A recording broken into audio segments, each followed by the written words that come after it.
Again, if you start looking at sort of cancer research sites and stuff and health sites, one of the things you'll come across is drinking ozonated water.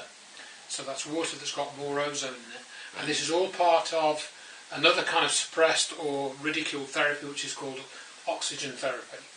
And the idea is that the more oxygen you can have in your body, the stronger your body's immune system is in terms of, maybe not so much the immune system, but most pathogens and bacteria are anaerobic, which means they don't like oxygen. So if you put oxygen into where there are bacteria, free oxygen particularly, it will kill off the bacteria. Right. And often, actually, you can try this yourselves to sort of prove this. If you take a bottle of milk, 2 bottles of milk, I've got the same, use by date on them, and you open one and you use it regularly, to make your cups of tea, whatever else you drink, and then you open another one, but just open it once and then leave it and don't open it again, you'll find that the one that you don't open as much goes off more quickly than the one that you do repeatedly open. And I think that's because your one that you open frequently is being exposed to the air more, so the bacteria don't go quite as quickly. And that sort of thing is to do with the amount of oxygen. So what I've got here is simply an ozonator, and this runs off 12 volts plate, makes a faint buzzing noise, and that is now producing ozone, which is coming out of that. And you can have these so that you can just set this so that you just leave it on in the room for half an hour, and it produces the ozone, and it goes into the air, and you'll see there, you start to smell it. And so what you're supposed to do with this is simply, you put the ozonator into a glass of water, and you leave that ozone bubbling for a period of 10 minutes, right? And that increases the number of free oxygen atoms in the water. But if you leave it for, if you leave it for 20 minutes, it doesn't increase the effect.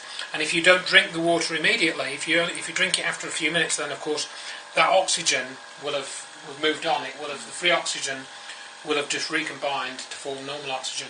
Because this is ozone, this is O3, which is very reactive, and it reacts with other elements around it. So that's why you've got to drink it sort of more or less, within sort of like 5 minutes of actually having the ozone going. So we could leave this going for 10 minutes, and people will probably might get some criticism of me doing this because I think you're meant to use distilled water rather than just tap water. Now, I've used tap water. I haven't got a lot of distilled water. I haven't got a water distiller. I think the effects are meant to be more beneficial with distilled water. But I haven't had any. I've drunk ozonated water, particularly good if you've got coughs and colds. I've given it to my kids. They seem to think it's got a sort of beneficial effect. As you can probably start to smell it now. You can smell the ozone, and you get a slight sort of, how would you call it? It changes the taste of the water slightly. It gives it a slightly sort of acrid taste a little bit, or slightly sort of bitter taste, but it's not a great big thing. But these can be had very cheaply. You can get these for about 25 quid on Amazon for an ozonator, but you might not get this little porous block here because it will typically just have the ozone will come into the air. So you might need to get a little attachment to it and allow you to bubble it through water like this, which has got the little porous block bubbler thing. And I think you can get some specific water ozonators for the purpose of what I'm showing now. I got this on eBay. I think it cost me about 18 quid or something, so it wasn't expensive. This is quite old. This would be like easily 20 years old, I think. So as you can probably tell from the state of the plastic and stuff. But so that's ozonating water. Very good thing that you can do, but non-toxic, no side effects. Research that, to check that I'm not just making this up. I've used it, works well. It saves you taking tablets and pills for some things. So you just pop that into, ideally not tap water, but they work the same with tap water. And how often would you? You're meant to drink a glass a day, or our suggested dosage is to have a glass of ozonated water today. I think Chris cured cancer. He mentioned that as part of his treatment to drink a glass of ozonated water per day. Okay. And again, if you look into the use of ozone, it is used as kind of like a disinfectant in certain European hospitals. It's not really used in the UK. When I was at university, our swimming pool used to have ozonated water in it, not chlorinated water. So that was used as a way of killing the bugs in the water. I think there are maybe a few swimming pools that use ozone in the water rather than chlorine, but it's less usual. Okay. So yeah, so you can just, we haven't done it for 10 minutes, but yeah, you just drink the water and away you go. And it's safe for cats. Cheers. Yeah, I think you could use it for pets if you wanted to. You could probably use it for pets. I don't think there won't be negative effects on them. So. Just to prove it safe. There you go. Yeah. The other thing that has come up with, partly with the treatment of cancer, the other thing actually I'd forgotten to mention, and it wasn't that long after the Hoxsey story really, was another chap that you can research is Royal Raymond Rife. Now his is an amazing story because it starts off with his development of a special type of optical microscope called the Rife microscope, which is a very, very important development of medical research, which has been suppressed. As far as I know, it's been suppressed completely. Probably partly for commercial reasons, again, in terms of the technology of the microscope and, of course, the implications of what Rife worked on and discovered. Now, Rife, he was kind of like a medical technician, I suppose you might call him. He developed a special type of microscope, optical microscope, and it was able to see things like bacteria, and I believe he was able to see viruses as well in the living state while they were living, because all of the research that's done on things like viruses and certain types of bacteria are done with the electron microscope. The electron microscope, scanning electron microscope, cannot get pictures of living things. It can only get pictures of dead things. You can't have them moving around. Whereas the Rife microscope, which I think could have, I think the maximum optical magnification, again, anybody that knows more than I do can correct me, but I think the maximum optical magnification you can have with a microscope is something like about 5,000 or round about that figure. But because of the way Rife designed his microscope, he could get optical magnification, I think, of up to something like, was it 17,000 times, or it might have even been as high as 35,000 times. So this allowed him to see bacteria while they were living and moving around on a slide or whatever and doing things. And because of this, he was then able to, put things on in the experiment to affect the bacteria and watch the result while they were living, which you cannot do. You can't do that with an electron microscope. Indeed, in Rice's time, that was before the electron microscope was invented. I forget the year that the electron microscope was invented, but I think it was in the 1950s sometime. It would have been the 40s or 50s or maybe 1960s. I don't think it would have been before then. And that became very much a sort of commercial business venture, was the sale and development of electron microscopes. So Rice's microscope was a challenge to that, certainly.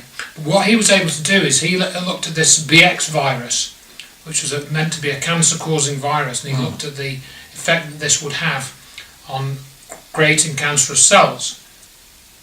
So Rife first developed the microscope, he looked at the BX virus, and then he thought, well, how can this be destroyed?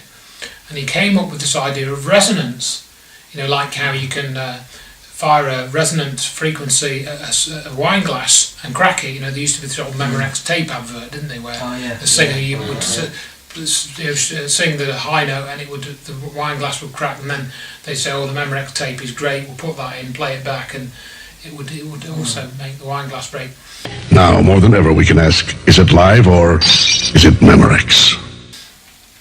So Rife was applying this principle of resonance to saying that small organisms had a resonant frequency. And so he developed this, and he was able to kill, or rather not kill because the viruses are dead, but destroy the BX virus and shatter it by firing radio frequencies at it of a certain frequency, of a finely tuned frequency wave, which was equipment that he built with the help of another engineer who built this equipment. And he was able to have his microscope, have the virus on the slide, put the radio frequency energy, switch that on and direct it where the slide was, and then watch it break apart on the slide. Because again, that was what he was able to do with the microscope. And he tested this multiple times, and then what could he do? Well, you could get a patient in the laboratory. A patient who had cancer of the stomach, and this was written up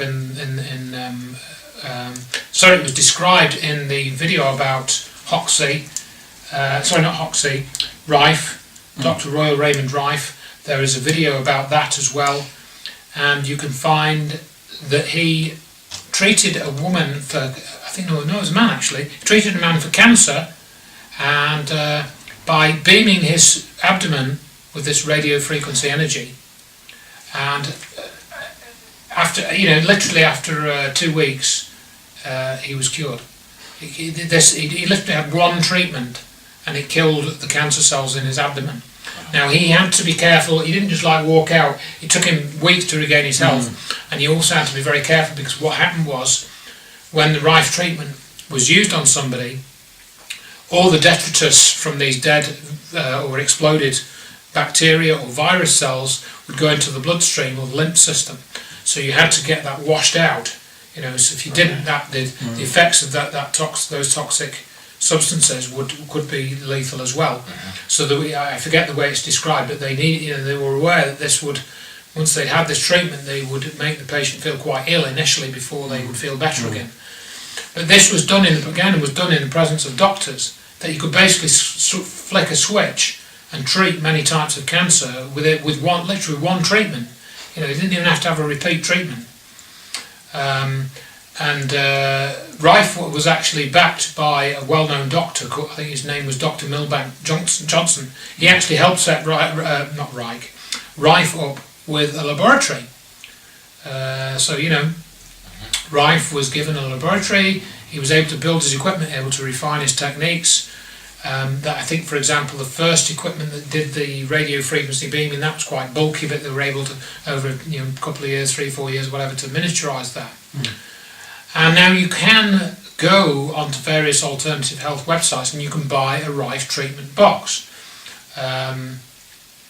whereby you can literally plug it in, you switch it on, you have these two probes that you hold in your hands, but superficially a little bit like what I showed you with the violet ray machine.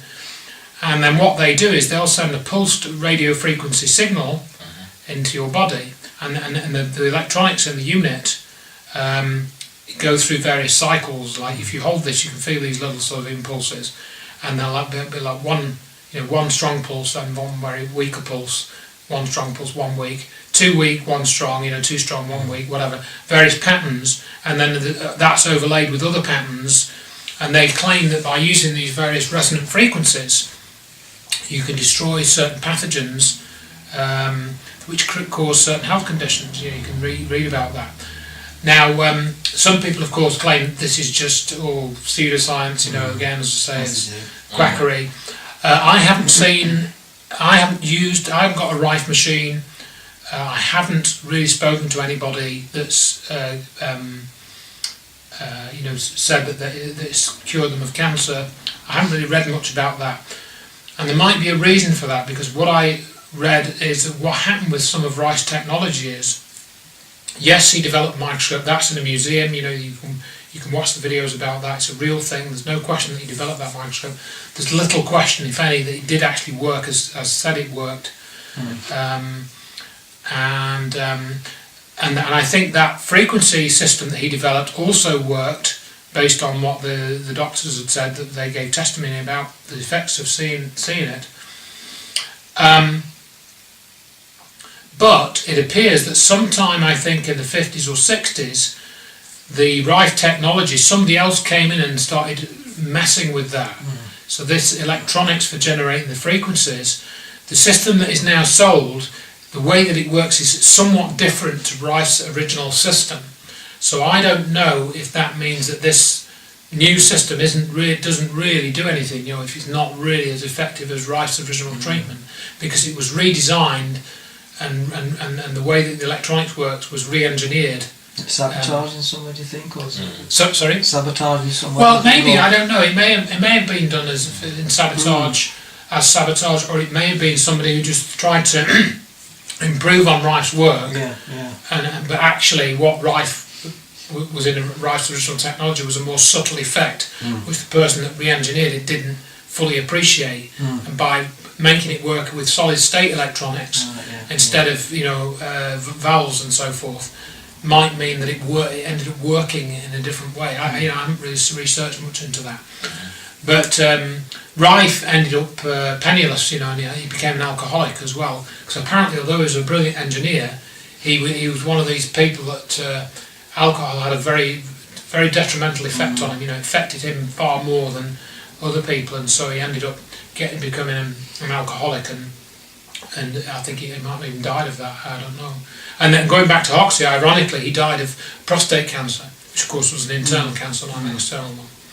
So, very sort of sad ending to these people. Same with Tesla, he ended up penniless and so forth. So, it's strangely a common theme that we see emerging, that these technologies are suppressed, they're not supported, or if they gain support, that support that they gain is short-lived.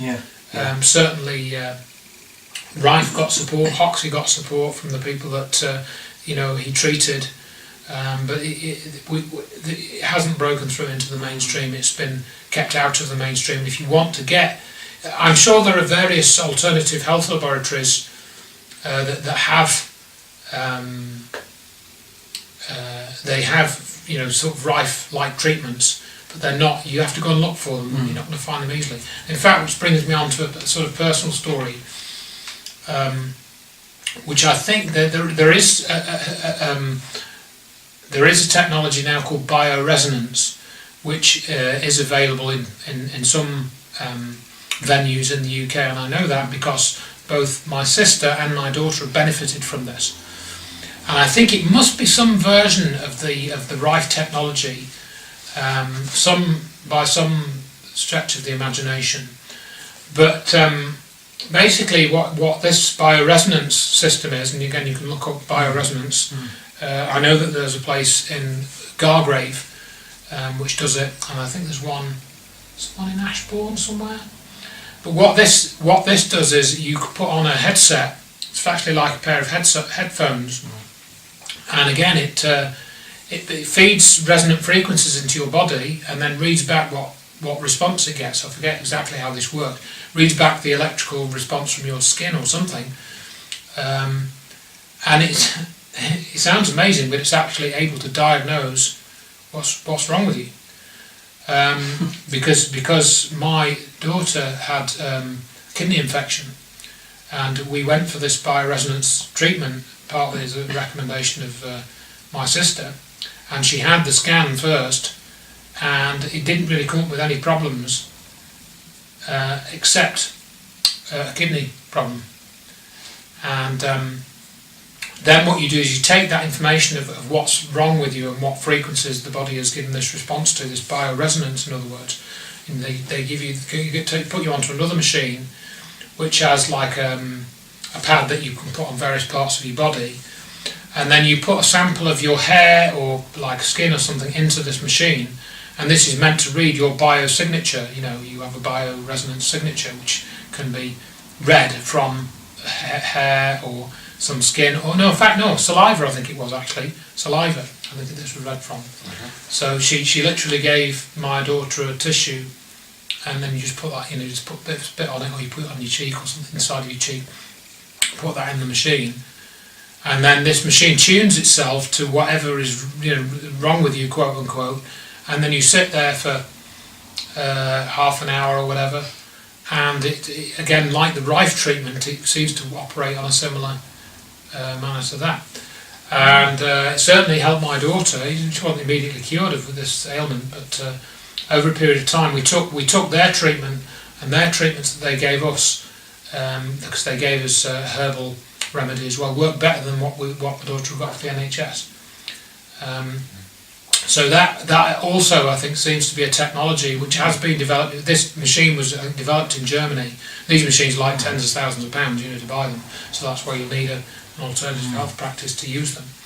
But this is a whole thing about holistic treatments. They look at the whole body. They don't just treat one or two related ailments. They look at the whole thing of what's happening in your body. What's your diet like? Can you change your diet? What can you do? Do you need to take more exercise? This sort of thing. So bioresonance, Rife technology, those are things that people can look into. There can be many beneficial effects, but like a lot of these things, and it's really essentially the same with pharmaceuticals. What works for one person doesn't work for another. Certain normal pharmaceuticals are reliable. Like if I take paracetamol, my headache will go away. Most people's pain will be reduced if they take paracetamol, but certain types of drugs don't have any effect. I was given antibiotics years ago when I was a teenager, and that for that particular condition I had didn't have any effect. Whereas for others it had worked. So that's another example. Look into these things. Don't expect them to, just because I've said and described them as having a positive effect and everything. They may not work for you or for the person that you're. So the other thing as well that's a very common ailment these days, which again I can tell you a little story about, is type 2 diabetes, and they've even started advertising that, haven't they? I've heard adverts on local radio about diabetes. Have you had your blood sugar checked? Have you got diabetes? This could lead to arthritis and blah blah blah. I've even heard that on the radio recently. So this idea that diabetes is like cancer, everyone's going to be affected by diabetes, everyone's going to be affected by cancer. And cancer is advertised on the radio now, isn't it? It's all the time. It's just incessant. It's terrible. It's horrible. Diabetes was another one, because I'd listened to Coast years ago, and I heard this chap. He was called Dr Gabriel Cousins.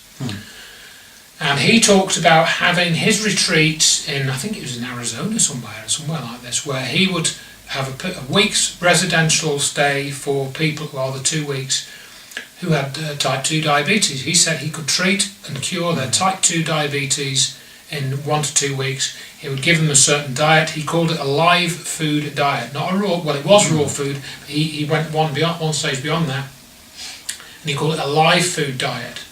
And his argument is that whenever you have food, the more that you process it, the more of the life energy that food has gets removed. So if you have a raw carrot, even chopping it up might actually take away some of that life energy. It's not like a nutritional value; it's like a life force that's in foods. Or if you have cooked food and processed food, it's not as good for you. It's not as good because not so much because some of the vitamins get boiled away or heated away or whatever, or broken down by heat. It's because the life energy. There's this idea of having this life energy becomes lower, so they're not as nutritious for you. I mean, back before we had organised agriculture, humans lived hunter-gatherer lifestyle. And it's said that if you're just eating berries and sort of plants and herbs from the environment, you don't actually need physically the same amount of food, because there's more nutrition per gram than there is in cooked food or whatever. So when you start cooking and all this sort of thing, you actually physically need more bulk of food to get the same nutritional value. That, I think, was this guy's argument. So anyway, he talked about this, and what they did was they gave them certain fruits, certain vegetables, prepared a certain way, maybe sort of nuts and things like that. They might have had bits of meat and bits of fish. I'm not sure what the diet consisted of, because I never really looked into that myself. I have a normal diet. I'm not a vegan. I'm not a vegetarian. I try not to eat red meat. Some people I know swear by a vegan diet, and I think that does have certain beneficial health effects.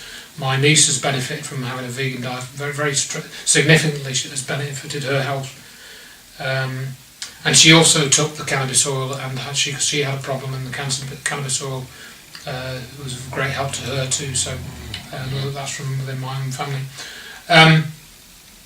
So going back to the live food diet.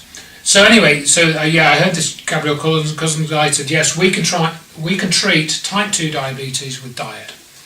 That was his basic statement, and he explained that.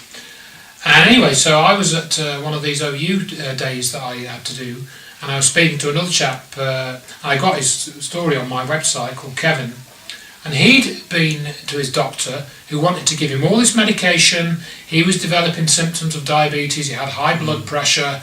I think he had a thyroid problem. There was overactive thyroid or something, a thyroxine problem. And he really did. He wasn't one of these. He wasn't somebody who wanted to take a lot of pills.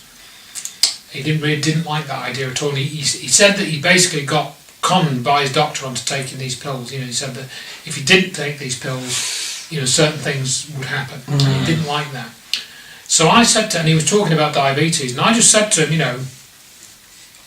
well, I've heard that you can treat type 2 diabetes with diet, and this was Dr. Gabriel Cousins. So when I got back, I sent him the link to that Coast to Coast, because I had it on my website, that Coast to Coast broadcast where this guy goes through it. And then he wrote back to me and he said, oh, that was really interesting, that. And then he said, I'm going to get the books. So he got the guy's books off Amazon. He didn't go to bloody Arizona. He got the guy's books off Amazon. And with the help of his wife, he followed the diet that was laid out in the book. And after about 2 to 3 weeks, I think he'd lost about a stone in weight, and he was off all his medication. And he went back to see his doctor, and his doctor couldn't believe it. His doctor was amazed. And his thyroid problem had gone, his blood pressure was normal, the diabetes symptoms had gone, and that was all because he'd followed this specific diet very carefully. He said it was hard work, so he had to go to various places to get the various ingredients, and they couldn't just get them from Asda or whatever. They had to maybe go to some local suppliers or maybe order them over the internet or something. But he said he did it and it worked. So, and that was I just sent him a link. I didn't know much about it. I'd listened to the guy, but it worked. And so anybody that's dealing with diabetes, look into the aspect of diet. Look into Gabriel Cousins, and it's not just him. There are other people talking about this as well. But of course now that you go to the doctor, they give you a pill, whatever. I don't even know what they use to treat diabetes, but they give you some blood sugar regulation medicine of some kind, and again it's got something to do for some people with the thyroid gland, so that I know produces thyroxine, which I think has got a lot of iodine in it. So there you are. Look into the diabetes as well. I mean, going back to when people do this and they go back to the doctor and doctors are amazed, it's a lot of these doctors haven't been taught that, have they? They've not been taught about the diet-based health. All they know is the pharmaceutical side. Yeah. So that's it. So to them it's amazing, isn't it? Yeah. But it all goes back to diet, doesn't it? A lot of it is. It's a big factor. Yeah. And as somebody said, I heard somebody said, it's the old expression: "You are what you eat." What else can you be? What else can it be? You are what you eat. So that whatever you ingest is going to be used to produce the cells of your flesh and your bone, and so forth, and your blood cells. They're all made from the stuff that you ingest. So you are what you eat. I mean, I remember when I was going through a bit of a health thing, I bought that Julie McKeith book, which is called "You Are What You Eat." Funny enough.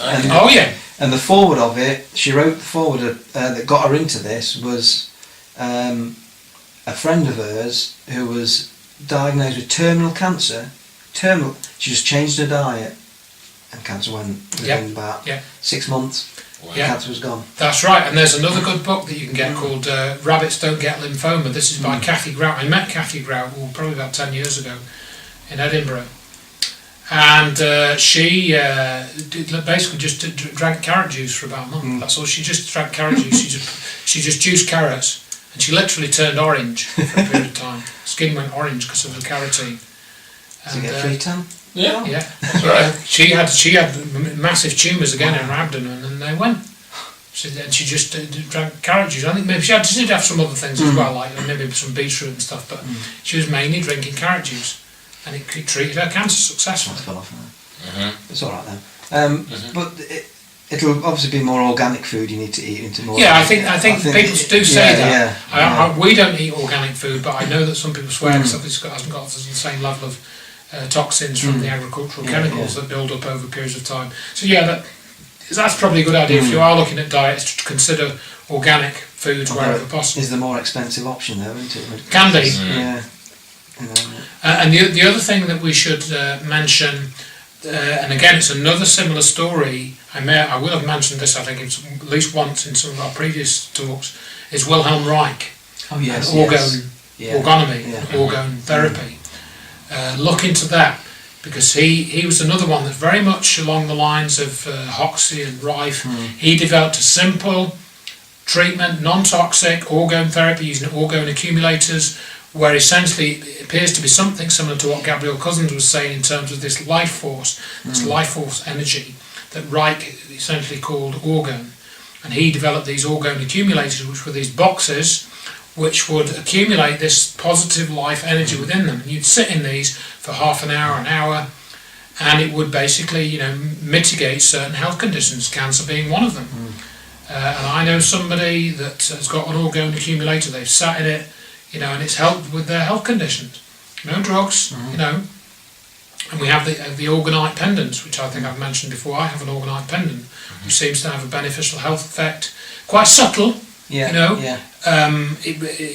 I've had headaches in the past, it seems to be that the headaches don't last as long, or they don't develop as because I used to get a lot of headaches, had a lot of problems with headaches in the past. But since wearing this pendant, I wouldn't say headaches have totally gone out. I do get headaches still occasionally, but they're never as bad, and they never last as long. So look into Wilhelm Reich. There's a Kevin Hinchy is supposed to have produced a film about Reich's life, and that's still supposed to be coming out. I'm still waiting, because I sent him money for that, for one of these crowdfunding things. So I'm supposed to be getting a copy of this new Reich film as a digital download. I still don't think it's out. So he seems to be dragging his heels over it. But there are films about Wilhelm Reich. Man's Right to Know is one. I think there's another. There's Reich's book, a biography of Reich. I forget who's written it, called Fury on Earth. You can read that.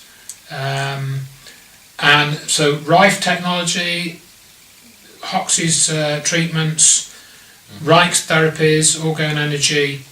Check them all out. And did you say about pyramids as well? I heard from Orgon as well. I think that this whole thing in the 70s, pyramid power, and what's his name? I can't remember his name. He was big on that in the 70s, and he's still knocking about as well. Patrick, I think, is his first name. I can't remember his second name. Maybe I'll remember it. Yeah, look into the pyramid thing. That is quite interesting, and I think that is probably related to orgone energy. That I don't think is openly stated, but from looking at that now over the years, I think there's a relationship between pyramid power and orgone energy. There's some crossover there. And maybe other researchers that you come across that can clarify that. It's not something I've looked to in depth. But yeah, pyramid power, where you can put things underneath the pyramid, it'll sharpen razor blades, it'll keep meat fresher or whatever, it seems to be certain beneficial effects of pyramids as well, which has probably to do with the flow of orgone energy. Thank you. Well, if you give a lot of information there for not only ourselves but listeners to look into, definitely, I've help improve their health, and it's good. This is great information. I mean, there's lots of other more knowledgeable researchers who practice this stuff. I'm not a practitioner. I mean, there's people like Clyde DeCarle. I think you've heard of Clyde DeCarle. I think, haven't you? He's quite good on a lot of this health stuff.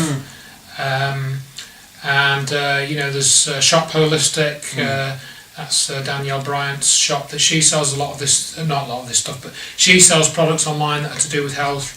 You can go and look at that website. And the other thing is Bob Becker as well. If you look at the Bob Becker treatment, that's again got some similarities to Reich's treatment. Bob Becker, we wouldn't have time to go into that now, but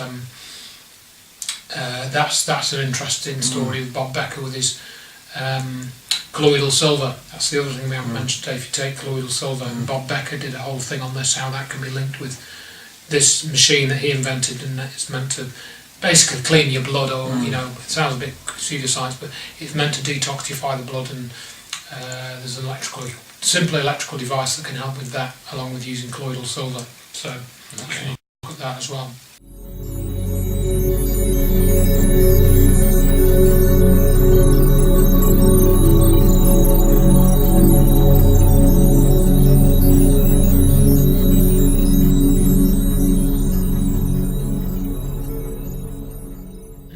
That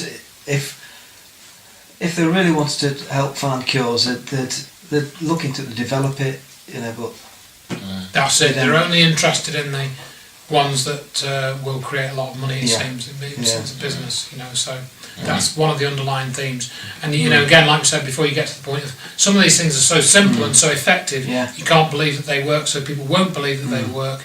So you don't need to suppress them because people just disbelieve them.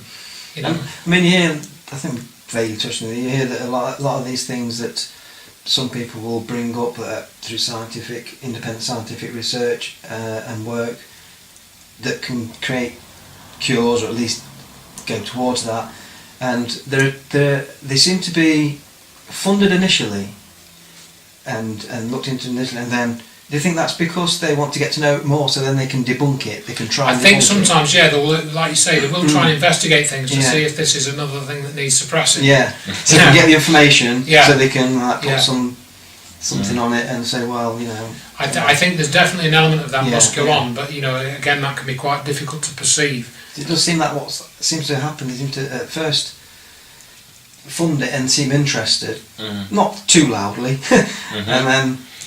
Knocking out cat was a biscuit. So, so it's great information, Andrew, as usual. Anything you want to add before we finish? I'm okay about it. I think I've learned so much today. Thank you. It's been excellent. Excellent. Thank you again, Andrew. Thank you for inviting me. Pleasure. Thank you.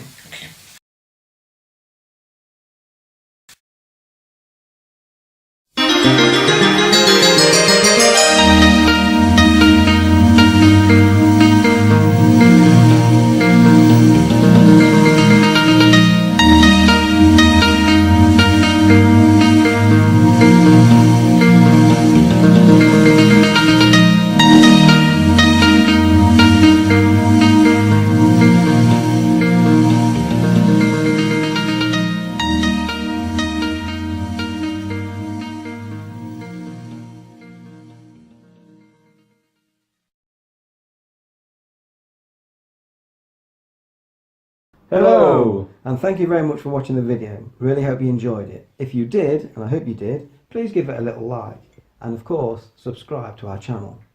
We also have our Facebook account, information is below. And the ways you can fund us is also down below. And remember, let's unite and not to fight. And together, we can unite this planet better. Thank you very much. Bye-bye. Bye-bye.